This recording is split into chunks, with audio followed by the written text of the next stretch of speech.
গভীর মনোযোগ আমার প্রিয় ভাইয়েরা, কারবালার সংবাদ, কারবালার সূচনার সংবাদ এখনো হুসাইন জানেন নাই, শোনেন নাই। মাত্র 4 বছরের বয়স, 4 বছরের শিশু।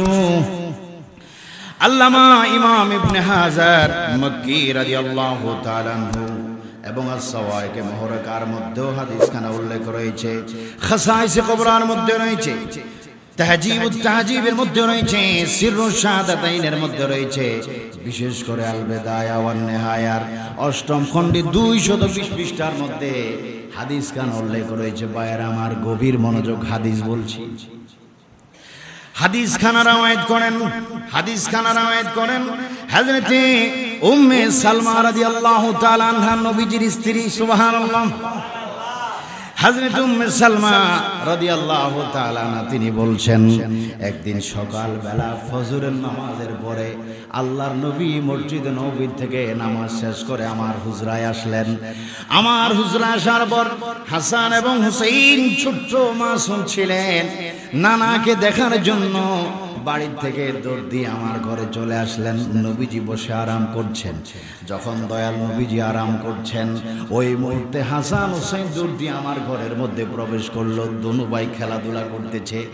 এক ভাই আরেক ভাইয়ের হাত ধরে ধরে নাচানাচি ধুলাধুলি করে, এক ভাই আরেক ভাইকে মহব্বত করে আদর করে, এক ভাই দুনো ভাই মিলে খেলাধুলা করে। উম্মে সালমা বলে, খেলাধুলারত অবস্থায় ওই মুহূর্তে জিবরাইল আমিন নবীর দরবারে হাজির হয়ে গেছে।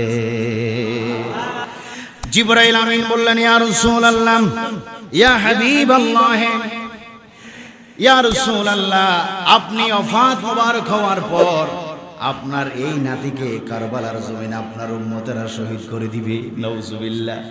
জিবরাইল ইশারা দিয়ে হুসাইনের দিকে জিবরাইল ইঙ্গিত করলেন, আপনার ওফাত মোবারকের পর আপনার নিজ উম্মতেরাই আপনার নাতি হুসাইনকে শহীদ করে দিবে কারবালার জমিনে। এই কথা শোনা মাত্র আল্লাহর নবীর চক্ষু মোবারক দিয়ে পানি বাইর হয়ে গিয়েছে। হযরত ইমাম হাসান, ইমাম হুসাইন খেলা বন্ধ করে দিয়ে নবীজির চক্ষু মোবারকের দিকে তাকিয়ে আছেন, কারণ নানা জানের চোখের পানি কেউ সহ্য করতে পারে না। খোদ উম্মে সালমা তিনি কেঁদে দিলেন, উম্মে সালমা তিনিও কেঁদে দিলেন। হযরত হাসান হুসাইন ডাক দিয়ে বলেন, নানা গো, আপনি কাঁদেন কেন? কেন আপনি এই মুহূর্তে কাঁদেন?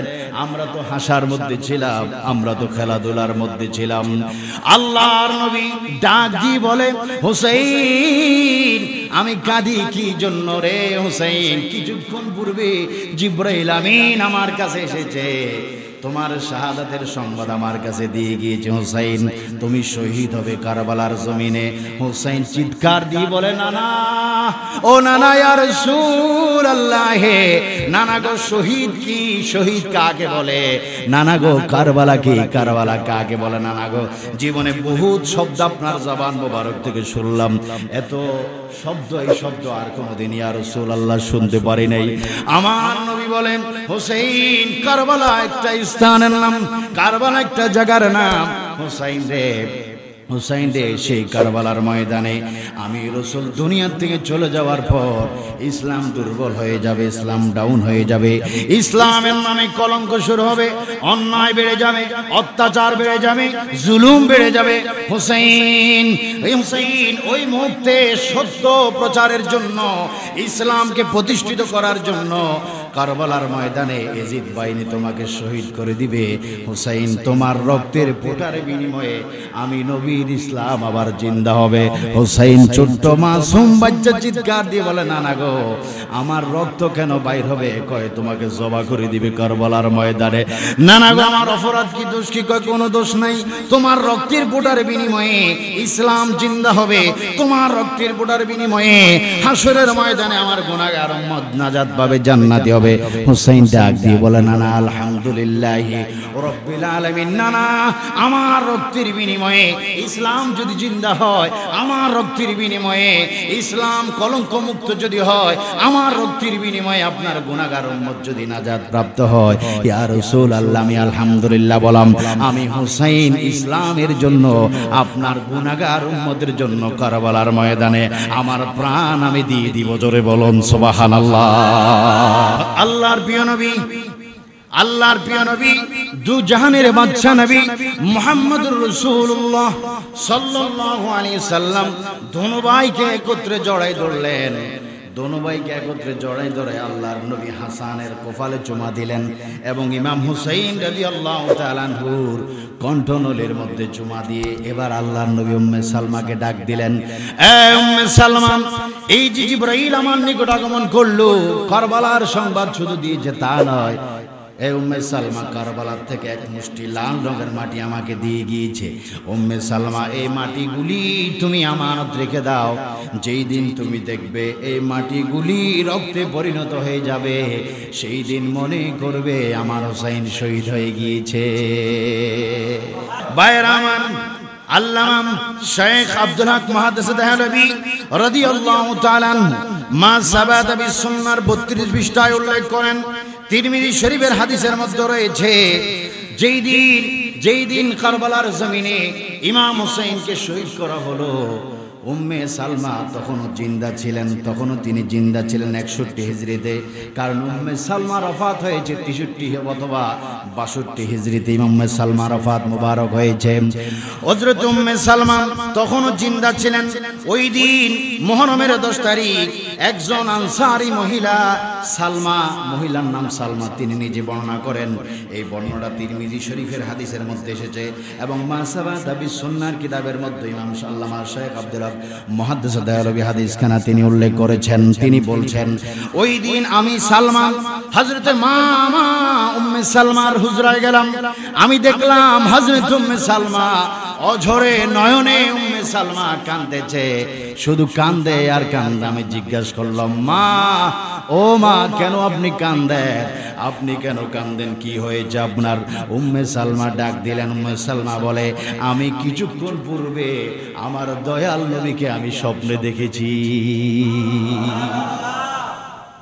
আমি আমার নবীকে স্বপ্নে দেখলাম, আমার নবীর হাত মুবারক রক্ত, আমার নবীর উভয় হাতের মধ্যে রক্ত, আমার নবীর মাথা মুবারক রক্ত, চুল মুবারক রক্ত, বুক মুবারকের মধ্যে রক্ত, শরীরের মধ্যে বালুকণা লেগে আছে।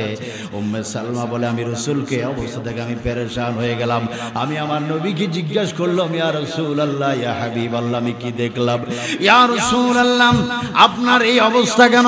আপনার দাড়ি মুবারক রক্ত, আপনার চুল মুবারক রক্ত, আপনার হাত পা মুবারক রক্ত, শরীর মুবারকে বালুকণা লেগে আছে। আল্লাহর নবীটা বললেন, উম্মে সালমারে, যে বোতলের মাটি তোমাকে আমানত দিয়েছিলাম, মাটির দিকে তুমি তাকাইয়া দেখো, মাটি নাই, রক্ত হয়ে গিয়েছে। আমি রাসূল কারবালার ময়দান থেকে মাত্র আসলাম, এজিদ বাহিনী, নিষ্ঠুর এজিদ বাহিনী আমার হুসাইনকে কারবালার ময়দানে শহীদ করে দিয়েছে। আল্লাহর নবী বললেন, উম্মে সালমা, এই যে রক্তমাখা শরীর আমার দেখতে পাচ্ছ, এই রক্তমাখা শরীর নিয়ে আমি রাসূলুল্লাহ রওজা মুবারকে চলে যাব। রওজা মুবারকে গিয়ে আমি রাসূলুল্লাহ সহিত থাকবো। কিয়ামতের ময়দানে, হাসরের ময়দানে আমার হুসাইনের রক্তের বিচার জন্য বিচার প্রার্থী হব আমার আল্লাহর দরবারে। আল্লাহর কাছে আমি হুসাইনের রক্তের বিচার প্রার্থী হব, যতক্ষণ পর্যন্ত আমার মহান আল্লাহ আমার হুসাইনের শাহাদাতের রক্তের ফোঁটার বিনিময়ে আমার গুনাহগার উম্মতকে মাফ করবে না, ততক্ষণ পর্যন্ত আমি রাসূলুল্লাহ আল্লাহর আরশ ছাড়ব না। জোরে বলুন সুবহানাল্লাহ, আল্লাহু আকবার। আর জোরসে বলুন আল্লাহু আকবার, মহব্বতে বলুন আল্লাহু আকবার। এজন্য আল্লামা শেখ আব্দুল হক মুহাদ্দিস দেহলভী রাদিয়াল্লাহু তাআলা আনহু বলছেন, যাদের অন্তরের মধ্যে, যাদের হৃদয়ের মধ্যে আহলে বায়াতের মহব্বত থাকবে, ইমাম হুসাইনের জন্য যারা দিওয়ানা হবে, যারা হুসাইনের স্মরণে চোখের পানি ছাড়বে, হাসরের ময়দানে রাসূল পাকের সুপারিশে ইমাম হুসাইনের রক্তের বিনিময়ে তাদেরকে আল্লাহ জান্নাত দিবে। জোরে কোন সুবহানাল্লাহ।